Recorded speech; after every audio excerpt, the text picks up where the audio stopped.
కౌశిక్కి family అందరితో కలిసి lunch చేస్తున్న టైంలో పోలీసులు ఇంట్లోకి వస్తూ ఉంటారు. అక్క, పోలీసులు వస్తున్నారు అని కాచి అనడంతో అందరూ షాకింగ్గా లేచి నిలబడతారు.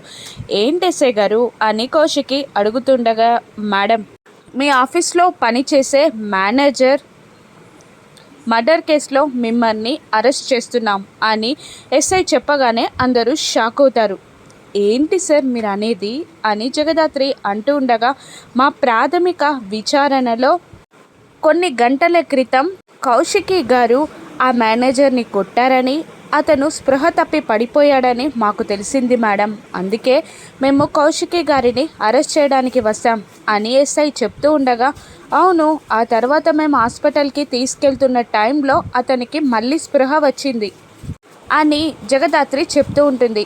మీరేదైనా చెప్పాలి అనుకుంటే కోర్టుకొచ్చండి, చెప్పండి మేడం, మీరిప్పుడు మాతో రావాల్సిందే అని కౌశికి వైపు చూస్తూ అంటూ ఉంటాడు ఎస్ఐ.